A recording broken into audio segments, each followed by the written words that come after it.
Students, today we are going to see Civics Unit 2, Citizens and Citizenship. Today we are going to see Civics Unit 2, Citizens and Citizenships.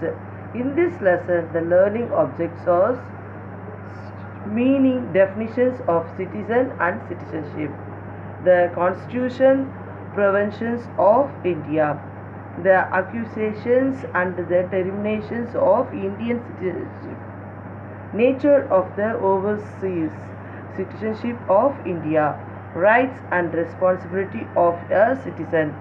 So students, in the lesson நம்ம சிட்டிசன்னா யாரு, குடிமக்களின் உரிமைகள் கடமைகள் அதெல்லாம் பார்க்க போகிறோம். குடிமக்கள்னா யாரு, அவங்களுக்கு என்னென்ன ரெஸ்பான்சிபிலிட்டிஸ்லாம் இருக்குது, ரைட்ஸ் இருக்குது அப்படிங்கிறது, மீனிங்னா என்ன, குடிமக்களுடைய உரிமைகள் என்ன, கடமைகள் என்ன, அவங்க என்னெல்லாம் அவங்க டிட்டர்மெண்ட் பண்ணி வச்சுருக்கணும், அவங்களுக்கு என்னெல்லாம் இருக்கணும், நேச்சராக அவங்களுக்கு இருக்க வேண்டிய சிட்டிசன்ஷிப்புடைய பவர் என்ன, இந்தியன் சிட்டிசன்ஷிப்போடைய பவர் என்ன, நேச்சர்ஸ் அப்படிங்கிறத பற்றி இந்த லெசனில் பார்க்க போகிறோம். Let us see our lesson now. Civics is the study of government. The word citizen is derived from the Latin word civis, which means resident of a city-state of ancient Rome. After the disappearance of city-state system, it has been used to mean a member of the state. The citizens of a state enjoy full civil and political rights. Let us see the meaning of citizen and citizenship. Citizen is a person of a country who is entitled to enjoy all the legal rights and privileges granted by a state and is obligated to obey its laws and to fulfill its duties. Citizenship is the status given to the citizens which provide them the right to legally live in a country as long as they want. Types of citizen. There are two types of citizens. Number 1, natural citizen. Number 2, naturalized citizen. Natural citizens are the citizens by birth.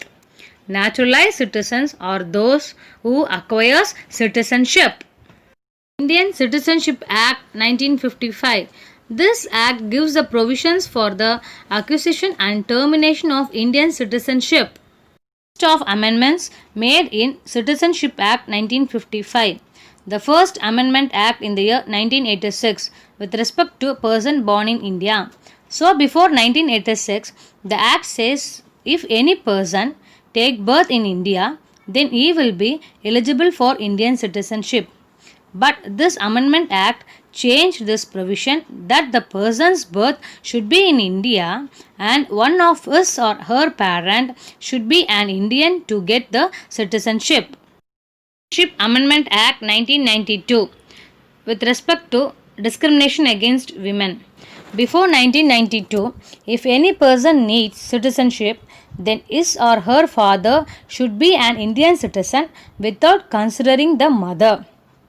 Amendment Act 1992 ended this discrimination against women and said that either of the parent, father or mother should be an Indian citizen. Citizenship Amendment Act 2003 deals with illegal migrant. Amendment Act 2003 stopped the illegal migrants from acquiring citizenship on the basis of registration and naturalization. Citizenship Amendment Act 2005 deals with overseas citizen of India. The Citizenship Amendment Act 2019 was passed by the Parliament of India on 11th December 2019. It amended the Citizenship Act 1955 by providing a path to Indian citizenship for illegal migrants of Hindu, Sikh, Buddhist, Jain, Parsi and Christian religious minorities who had fled persecution from Pakistan, Bangladesh and Afghanistan before December 2014. Muslims from those countries were not given such eligibility. Now let me explain about the Citizenship Amendment Act 2019.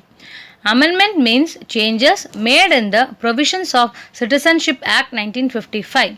Persecution. It means misbehaving or violence or discriminating or unfair treatment of a person or a group, especially on the basis of their religion, political belief, races. Illegal migrants. illegal migrants are those who enter into a country without valid travel documents or passport, or if he or she has passport but has exceeded the time limit permitted to stay in the country. Now let us see about the neighboring countries of India. During 12th to 20th centuries, due to religious persecution in Iran, the Parsis people of Iran migrated into India. See our neighboring countries like Afghanistan, Pakistan, China, Bhutan, Bangladesh, Burma, that is Myanmar. People from these countries were migrated into India. In the year 1947, partition happened between India and Pakistan. That time, more than 1 crore people migrated to each other country. Similarly, in the year 1959 to 1960, annexation of Tibet by China. So, many Tibetans shifted to India. Bangladesh freedom movement in the year 1960 to 1971. Due to this war, many people migrated into India. Similarly, in the year 1979, that is Soviet-Afghan War, many Afghans also migrated into India. In 1980 to 2000, due to Sri Lankan civil war, many Sri Lankan Tamils came to India. In 2015 to 2017, Rohingyas of Myanmar migrated into India. According to the census report 2001, more number of migrants in India are from Bangladesh and Pakistan. Citizenship in India is dealt in two places. One is Indian Constitution and the other is Indian Citizenship Act 1955. The provisions in our Constitution was helpful for our grandparents and forefathers.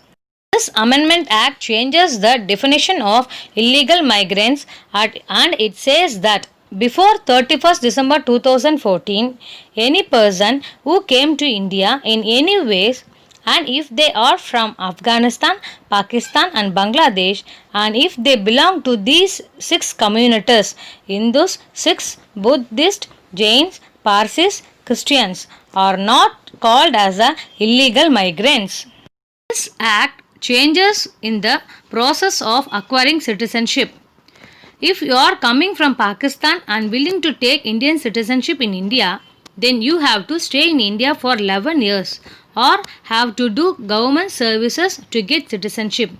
But this act changed this provision from the period of 11 years to 5 years for these 3 countries belonging to 6 communities.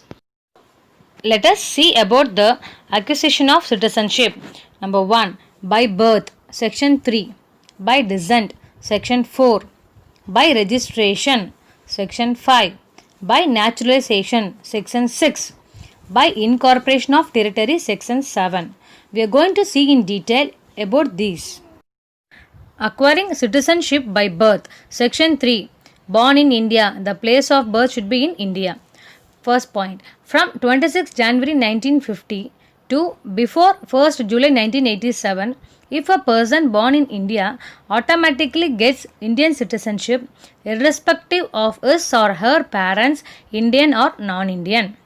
This is applicable till 1987 because during this period, people from neighboring countries come in India and if their child born in India, then they get Indian citizenship automatically. It creates a problematic issue. That's why after Amendment Act 1986 has given that on or after 1st July 1987, if a person born in India gets citizenship only if either of his or parent is a citizen of India at the time of his birth. Then after Amendment Act 2003, if a person born in India on or after 3rd December 2004 will get citizenship or one of his or her parent is a citizen of India and the other is not an illegal migrant at the time of birth. Illegal migrant, section 21B of Indian Citizenship Act means a person comes to India without valid passport and travel document or if he has passport but he has exceeded the time permitted to stay in India. Now we are going to see about acquiring citizenship by descent. Section 4. Born outside India. Descent means by your parents or grandparents, your relationship to any country. First point, a person born outside India on or after 26 January 1950 but before 10th December 1992 gets Indian citizenship if his or her father was a citizen of India at the time of birth. This is applicable till 1992 because after that Amendment Act came into existence which says about gender equality. So after the Amendment Act 1992, this provision was made. A person born outside India on or after 10th December 1992 gets citizenship if either of his or her parent, that is father or mother, is a citizen of India at the time of birth. This is applicable till December 2004 only. From December 3rd, 2004 onwards, a person born outside India shall not be a citizen by descent unless his or her birth is registered at an Indian consulate within 1 year of the date of birth. Now we are going to see about the acquisition of citizenship by registration, section 5. Person of Indian origin. Let me give the meaning. Is called as the overseas Indians or non-resident Indians, or the people of Indian birth, descent or origin who live outside the Republic of India is called as a person of Indian origin. Now, a person of Indian origin who is ordinarily resident in any country or place outside undivided India. Undivided India means Akhand Bharat or British India. A person of Indian origin who is ordinarily resident in India for 7 years before making an application for registration. A person who is married to a citizen of India and is ordinarily resident in India for 7 years before making an application for registration. They can get citizenship. The next is acquiring citizenship by naturalization, section 6.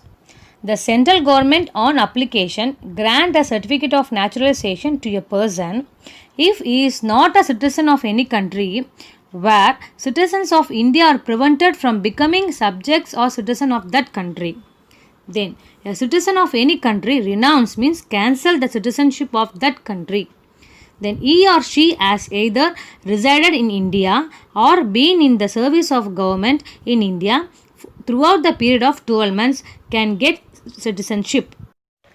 The central government may on application grant a certificate of naturalization to any person he or she is a good character and has an adequate knowledge of language specified in 8th schedule to the constitution, at presently 22 languages. Acquisition of citizenship by incorporation of territory, section 7. If any foreign territory becomes a part of India, for example Pondicherry, the government of India specifies the person who among the people of the territory shall be the citizen of India. Such person becomes the citizens of India from the notified date. For example, when Pondicherry became a part of India, the government of India issued the Citizenship Pondicherry Order 1962. Loss of citizenship. Renunciation, section 8. Termination, section 9. Deprivation, section 10. Part 2 of the Constitution of India, Article 5 to 11, prescribes the 3 ways of losing citizenship. Number 1 is renunciation, that is making declaration. It is a voluntary act when a person acquiring the citizenship of another country gives up his or her Indian citizenship. Section 9. Termination takes place by the operation of law. When an Indian citizen voluntarily by own acquires the citizenship of another country, he or she automatically ceases means stop to be an Indian citizen. Section 10. Deprivation is a compulsory termination. The citizenship is deprived on the basis of an order of the Government of India in cases if a person involved in fraud, false representation or being disloyal to the Constitution. Nationality and citizenship. Nationality is the status of belonging to a particular nation by origin, that is birth. It's an ethnic and racial concept. Nationality of a person cannot be changed.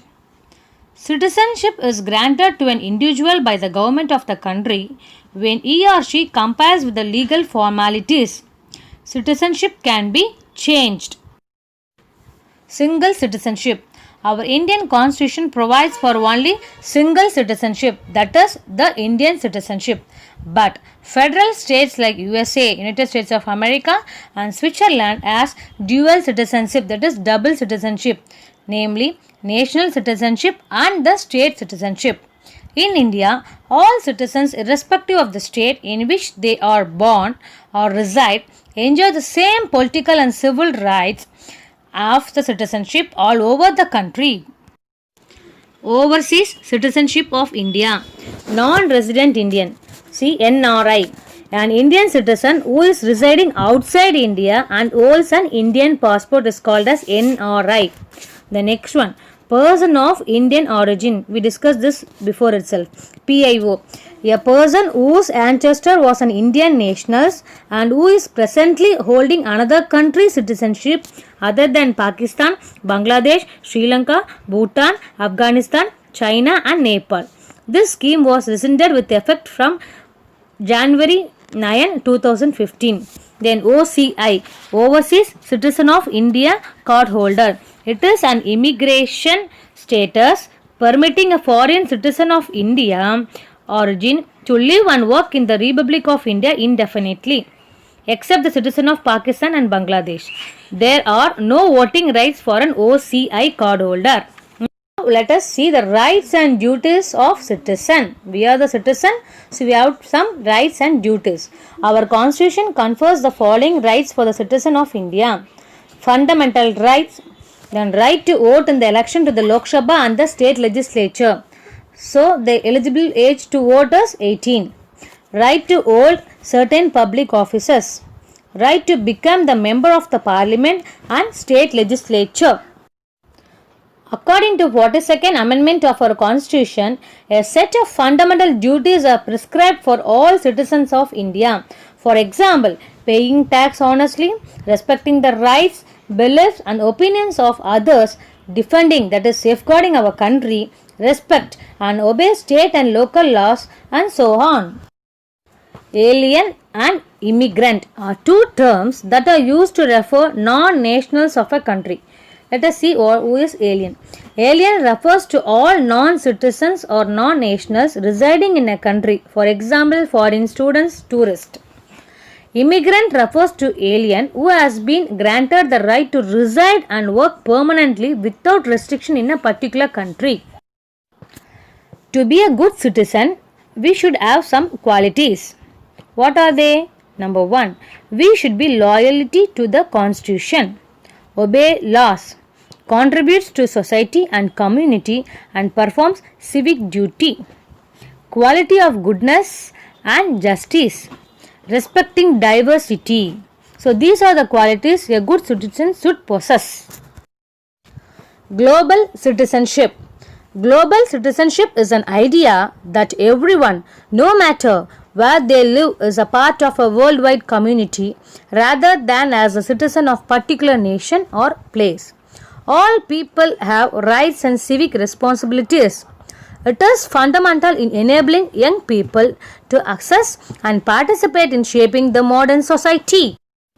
Overseas Indians Day, Parvasi Bharatiya Divas, sponsored by Ministry of External Affairs of Government of India, is celebrated once in every 2 years to mark the contributions of overseas Indian community in the development of India.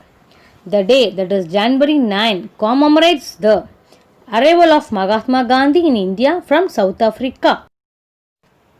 Now let us come to the conclusion that our Constitution of India has introduced single citizenship. It provides uniform rights for the people of India. It promotes the feeling of fraternity, that is brotherhood, and unity among them to build an integrated Indian nation. Students, now let us see the recap of this lesson. Citizen is a person of a country who is entitled to enjoy all the legal rights and privileges granted by a state. Part 2 of the Constitution of India Articles 5 to 11 deals with the citizenship of India. Indian Citizenship Act of 1955 provides for the acquisition and the determination of Indian citizenship. Our Indian Constitution provides for single citizenship. So, citizens is a person and country who entitled. So சிட்டிசன்றது அந்த கண்ட்ரியோடைய ஒரு privilege, உரிமை, கடமை. இது நம்மளுடைய இதில் வந்து இந்தியன் கான்ஸ்டியூஷனில் பார்ட் 2ல் ஆர்டிகல் 5 to 11 வந்து சிட்டிசன்ஷிப் இந்தியனை பற்றி சொல்கிறாங்க. இந்தியன் சிட்டிசன்ஷிப் ஆக்ட் ஆஃப் 1955ல் நிறைய அவங்க என்னென்னலாம் வச்சுருக்கணும், ஒரு சிட்டிசன்னா என்னெல்லாம் வச்சுருக்கணும் அப்படிங்கிறத சொல்கிறாங்க. இந்த அவர் Indian constitution provide single citizen, ஒரு தனி மனிதனுக்கும் ஒரு குடியுரிமை இருக்குது அப்படின்னு சொல்கிறாங்க. So here we completed our lesson, children. Study well and understand the lesson. Thank you, children.